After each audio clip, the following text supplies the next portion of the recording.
Olá, tudo bem? Espero que todos e todas de vocês que comemoraram o Natal passou um Natal bom. Agora é aquela época do ano onde todo mundo fica em limbo entre Natal e Ano Novo. Eu decidi aproveitar esse momento para mostrar um programa especial para vocês dos melhores momentos do meu programa de 2019. Eu decidi de focar principalmente no libertação de Luiz Inácio Lula da Silva. Houve outros momentos interessantes no programa, é verdade. Eu, por exemplo, achei muito interessante ir para Nova York para falar em nome do 247 no Left Forum em Brooklyn. E também foi muito assustador e triste, mas foi também um momento bastante interessante para mim, quando eu fui para Rondônia, no auge da crise dos incêndios do Bolsonaro, né? Eu conheci várias pessoas interessantes, como Luciana Oliveira, Ramon Cajuí, Fátima Cleide, e outras pessoas interessantes dos movimentos, dos líderes indígenas e tal. Então, eu vou mostrar para você alguns clipes do eu em Curitiba, dia 1º de janeiro de 2019, quando eu fui lá para cobrir o Ano Novo para a Telesur. Vou mostrar o documentário que meu amigo Michael Brooks fez sobre Lula. E vou mostrar um trecho da entrevista que eu fiz com Brooks.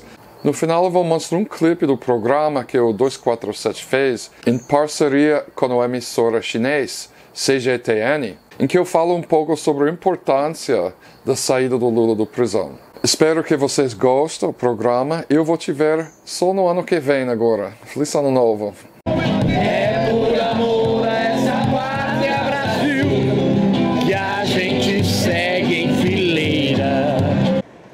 Me conta um pouco como é que foi a virada de ano, né? Você está aí fazendo reportagens, está em contato com as pessoas já, você está aí há quanto tempo? Quando que você chegou aí? E como é que foi exatamente o momento da virada? Como é que tinham gritos em frente à PF, cantos? Como é que foi isso? Então, eu estou aqui filmando para a Telesur, né? E Telesur é financiado pelos governos de Nicarágua, Venezuela, Bolívia e Cuba, né? É literalmente uma companhia mediática do Ursal, né? Basicamente. E eles pediram para mim fazer uma transmissão ao vivo meia-noite ontem, né? Só que eu não sei se essa é uma característica do Curitiba, mas eles começaram a gritar Feliz Ano Novo para Lula aos 11h53. Então, ajantado. Tudo parece um pouco ajantado aqui. Mas foi muito lindo, né? Primeiro, tinha um carro, eu não sei nem como explicar que é um tipo de carro puxado pelos seres humanos, com músicos em cima, que foi empurrado dentro da multidão, cantando, com o trompetista tocando, e um cara de violão. E entrou no meio, e depois, quando chegou perto da hora, todo mundo acendeu seus celulares e começou a cantar aquela música do MST, do Bete Cavalo. Esse é meu país, essa é minha bandeira. E foi muito lindo. E depois, quando chega a hora do meia-noite, as pessoas gritam Feliz Ano Novo, Lula, 13 vezes, né? E eles posicionam mais próximo à cela onde ele está sendo ilegalmente preso, que foi possível. Então é óbvio que ele ouviu isso tudo. E foi muito emocionante, né?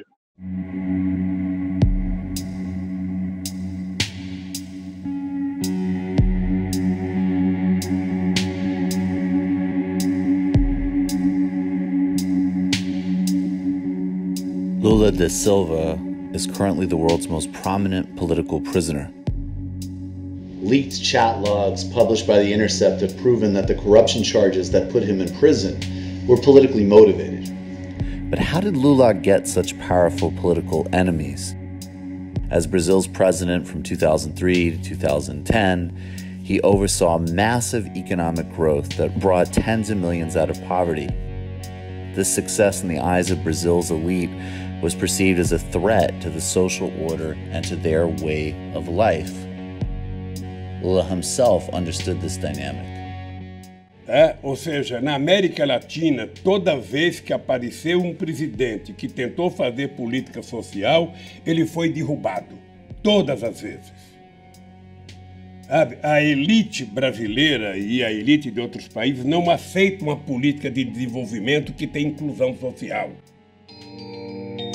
Lula has seen this cycle play out before.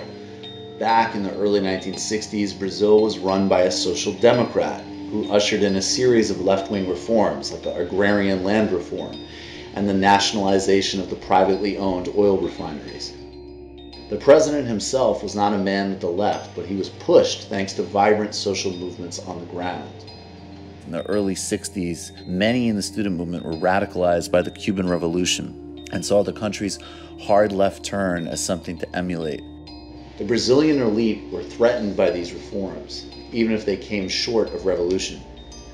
Rather than respect the democratically elected president's mandate, they instead chose to support a military coup. Their plan received assurance and backing from the United States. The U.S. military dispatched an aircraft carrier off of Brazil's coast to establish a presence in the region and delivered weapons to Brazil's police for the purpose of riot control. The U.S. was prepared to assist Brazil's military if they could not enact a coup on their own. Declassified documents have revealed that the Marines had planned to send troops to São Paulo to finish the job if needed. The dictatorship immediately aligned with U.S. interests and severed diplomatic relations with the USSR and Cuba. The student movement survived the military's initial rise to power in '64 and continued to agitate and organize. In 1968, student movements exploded across the globe. Brazil was no exception to these uprisings. In the March of that year, a flurry of students hit the country, culminating in 100,000 people marching in the streets of Rio de Janeiro after a high school student was killed by the police during a demonstration. This upheaval got the attentions of the United States and the CIA. While the CIA did not see the students as an outright threat to the military junta, they did see the student movement as a source of instability in other countries that had spread to Brazil. The military dictatorship had to stabilize the situation, especially once public criticism had reached the halls of Brazil's Congress. Near the end of 1968, the military junta issued something called the Fifth Constitutional Act, which suspended all legislative bodies and gave the military the legal framework to purge its enemies. The student movement, as well as other social movements, largely went underground during the following decade. Meanwhile, Lula da Silva rose through the country's nascent union movement, actually managing to win some gains for workers in an incredibly hostile political environment.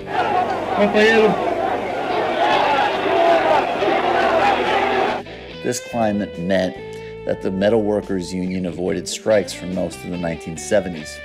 Throughout the decade, to maintain legitimacy, certain aspects of democratic society were allowed to return in a limited fashion. Congress was brought back in 1970. The Fifth Institutional Act was repealed. Persons accused of political crimes could no longer be banished, and the rights of political expression were restored. The next year, the Metal Workers Union, now helmed by Lula, seized this opportunity and went on strike for the first time since the dictatorship started 15 years earlier. During this struggle, Lula formed the Workers' Party, known in Brazil as PT. The PT's coalition was made up both of union workers as well as academics, intellectuals, and members of the liberation theology movement. The intellectuals were the political descendants of the country's student movement. The dictatorship imprisoned Lula in 1980 because of his role in leading the strikes. This happened despite the regime's restored protections for political speech.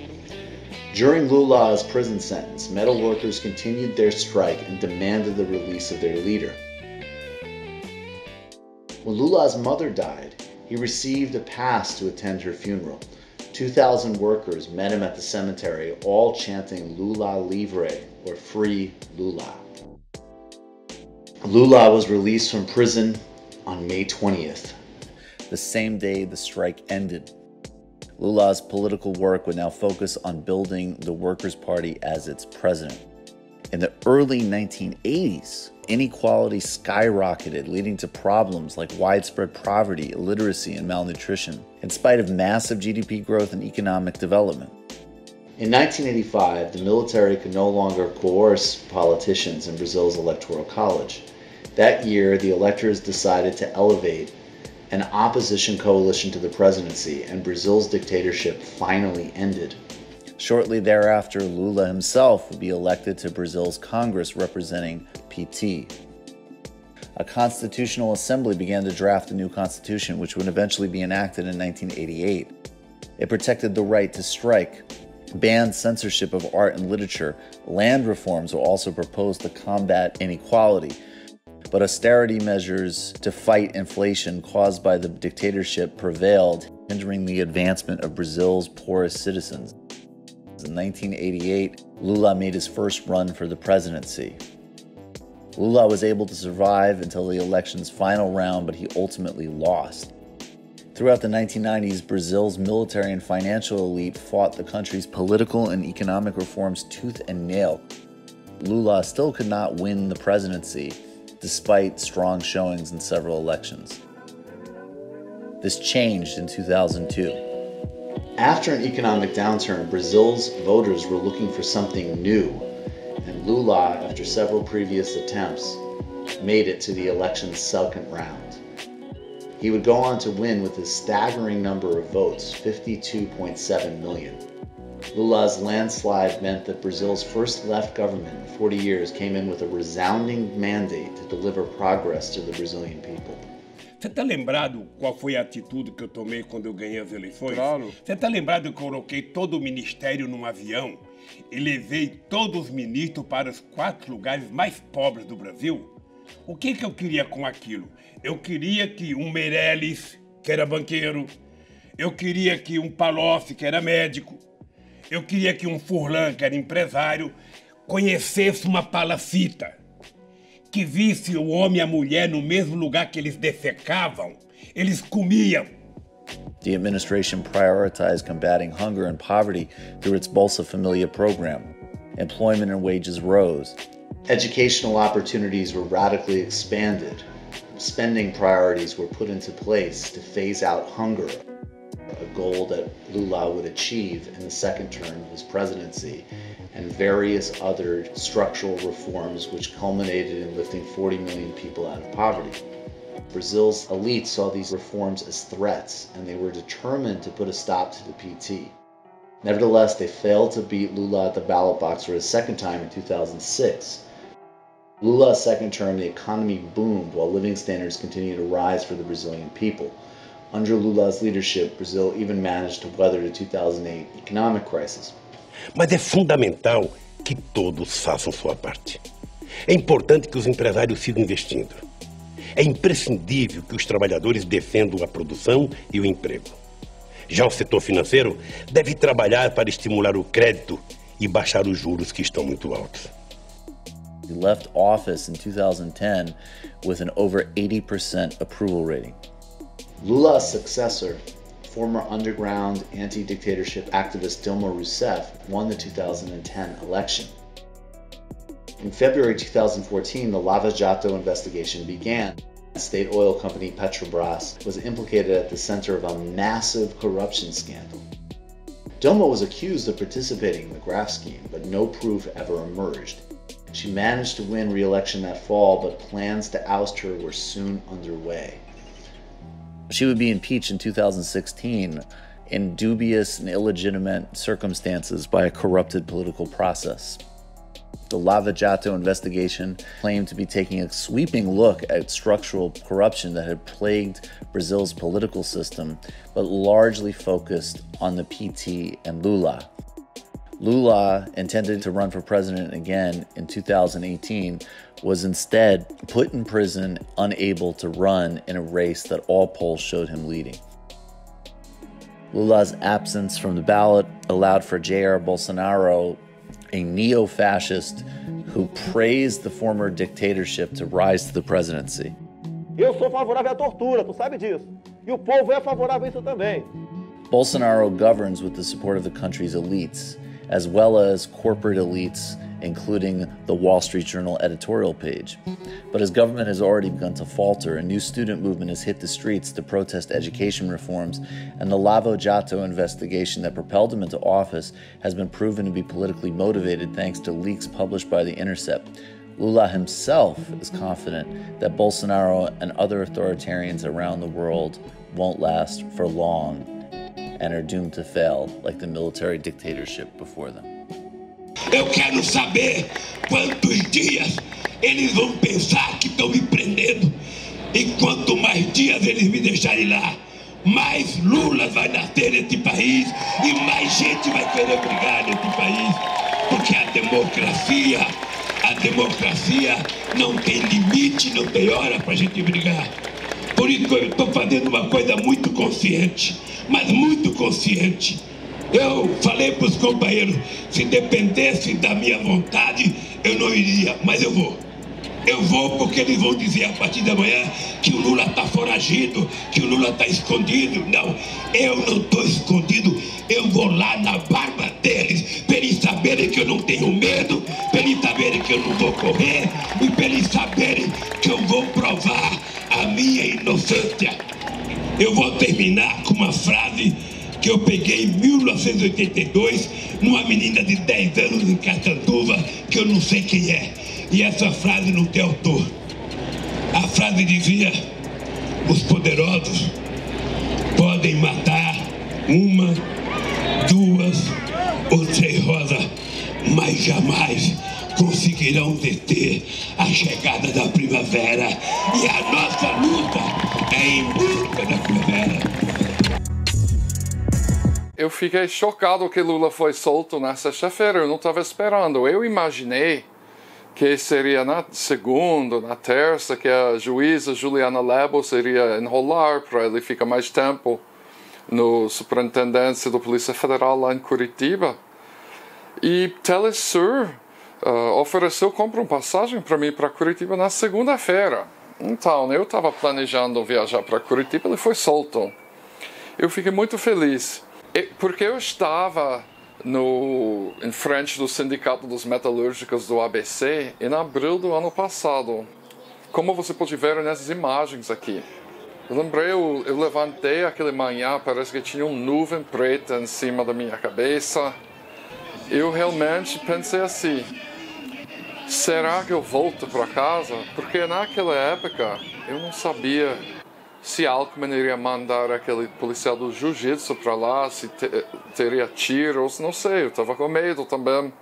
Eu vou mostrar agora um clipe de um sindicatalista que eu entrevistei. Nós estamos aqui contra a prisão do Lula, mas mais do que isso, por um projeto e para além disso, porque o Lula não vai ser preso hoje, e se for preso, nós estaremos com o Lula onde ele estiver, o tempo todo, e vamos defender o projeto que ele representa, porque ele representa um projeto de país, e esse projeto é o projeto que nós defendemos e vamos continuar defendendo com todo o povo que está aqui, e ainda vai chegar muito mais gente, muito mais gente. Isso é um recado para esse covarde desse Sérgio Moro. Ele falou que eles não iriam abandonar Lula e não abandonou, né? Ontem eu voltei para São Bernardo e, primeiro, tinha muito mais gente ontem do que ano passado, né? E o clima era de festa, as pessoas estavam abraçando. Muitas pessoas me reconheceram do 247, que foi um prazer. Quando eu voltei para casa, eu percebi que meu Rode, que é um microfone altamente profissional, quebrou. Peguei som com algumas coisas, estava indo e vindo o microfone. Mas então, eu estava lá com algumas pessoas da União Nacional de Moradia Popular, conversando, entrevistando uma pessoa, e recebi um WhatsApp do Atush. E Atush falou: Brian, eu estou aqui no segundo andar, vem para cá. E eu, como que eu vou chegar lá? Olha essa multidão de pessoas. Então, eu peguei minha câmera e comecei a empurrar. Desculpa, gente. Empurrei até a porta da frente do sindicato. Entrei, Falei que estava com telesur e não sei o quê. Felizmente alguém me reconheceu do 247. Eu fui convidado de entrar. Foi informado de aguarda perto do elevador. Depois um casal muito gentil me reconheceu, me levou para o segundo andar. Tem uma outra barreira do segurança. O segurança estava ótimo, né? O MST fez um trabalho maravilhoso. Parece que o FUP estava ajudando também. Eu estava lá no corredor, tipo, mas por que eu estou nesse corredor? E a pessoa falou, não, porque Lula está chegando. Você veja aqui, Eduardo Suplicy, marido Rosário, depois vem Lula. Eu consegui falar brevemente com ele, muito brevemente, porque era um... Eu pensei que dentro da área mais seguro, ele não seria sufocado por tanta gente, mas até dentro do prédio, depois do barreiro de segurança, todo mundo estava querendo abraçar Lula.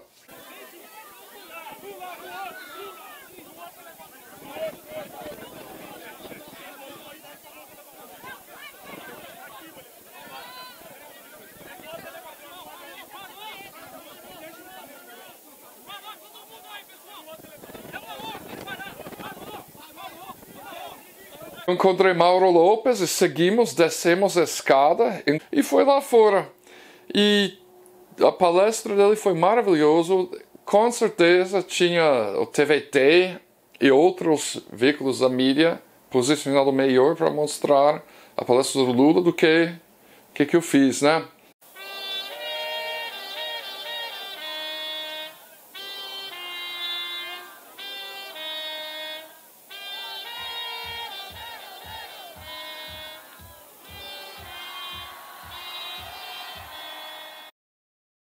First of all, I'd like to welcome you to the program. I've been on your show a couple of times.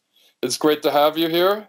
And people in Brazil might know you from the little video you did, kind of documentary about Lula, which we showed on 247 and was really well received.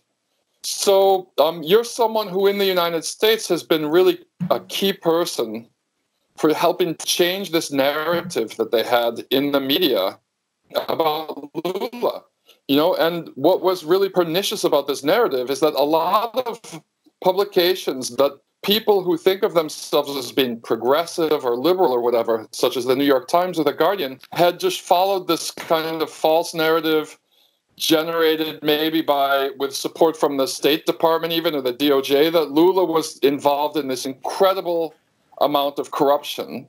And so first I'd like to ask you, how did you first get involved in trying to change this? So I first heard about President Lula probably when I was just before I was starting college, when he became president. And I was politically active to some extent and interested in what was happening in Latin America. So I was aware of him. Fast forward to what I do now as, you know, a talk show host and a political analyst in New York. And I had followed what happened in 2016 a little bit. And then I saw basically that he was about to go to jail in 2018. And I followed my instincts that it was an important story and that the presentation of it was massively distorted. And I saw it in sort of three key ways. One was, you know, this is a very significant leader who's going to become a political prisoner. That matters in and of itself. And I would cover that to the extent I could if that happened anywhere in the globe, right? A leader of the left who'd accomplished incredible things and was going to go to jail in a politicized process. That's number one. Two, I think that it was an opportunity to talk about a whole bigger set of issues like U.S. foreign policy, but even also the way some people on the left in the United States, but I even think globally, can be so purely idealistic about their politics that they don't have a power analysis of how things actually work at times. So I even thought, you know, there was like a a purity left critique of President Lula's record, which needed to be answered, and again had implications for how people were dealing with the moment we were in everywhere. And then, you know, number three, I mean, Brazil is the largest country in Latin America, and I think if you want to have some foothold in terms of our hemisphere, you have to have a sense of what's going on there. Regarding narratives, I mean, really, if you look at the way that the northern media has been portraying Brazil, Lula was just released from his political imprisonment on Friday, and the narrative that was built in the north never questioned all of the problems with the case against Lula. In fact, now that The Intercept has revealed these leaked social media conversations between the judge and the prosecutors, we know that they were colluding illegally the entire time. They admitted they had no evidence against Lula. You know, the United States Department of Justice was involved the entire time. We now see that Hank Johnson, the congressman from Georgia, and 13 other congressmen have requested clarification from the U.S. Department of Justice on the DOJ's role in Lula's arrest. None of this is ever questioned in the media. None of it was ever appeared in the northern media. They never, even on the day that Lula was released, The Guardian ran a newspaper story in which they didn't mention that The Intercept social media conversations prove that Lula was not guilty of any crime. They're still acting as if he was guilty of something. And I think you see that, and you look at the narrative of China as well in the northern media. I mean, who is the United States and who are American journalists to question anything about human rights in China? But we have this huge consensus that's been manufactured in the North that China is the biggest human rights abuser in the world, when the U.S. is at war with 7 countries right now, when it's locking up children on the border. It seems like there's a real need to build some kind of counter-hegemony to these master narratives that are coming basically from the United States and its allies. I think one of the first things we have to recognize when you talk about, you know, the media in countries like the United States, or for that matter, to a large extent, in the United Kingdom as well, is that the media there reflect the establishment. You know, they're not the old school media which acted as that fourth estate, like the final check and balance on the 3 other branches of government. Now they're part of it, and part of that changed pretty recently because of the corporate takeover of major media organizations. I mean, it has been like that for a very long time, but now it's open and it's out there. And so the media reflect the establishment. They are not going to upset that apple cart at all. To a large extent, they depend for their existence on cooperating with the establishment. So we have to recognize that first. There are a few organizations in the U.S., the Intercept you mentioned, for one. There's the Young Turks, Cenk Uyghur's organization as well. There's organizations like yours, you know, Brazil 247, that is challenging that, trying to change the balance of power. But one of the things that actually runs in favor of organizations like this is that young people now don't trust the mainstream media any longer. They put more trust in online media. So that's a golden opportunity. It's almost low-hanging fruit for media organizations like this. I think that's one of the ways, and one has to develop it. I know, for instance, my organization, CGTN, is putting a lot of money, a lot of investment, a lot of manpower into developing its digital platform, because that's where it sees the future. It recognizes that the future is here. It's not so much on the cable systems that we see.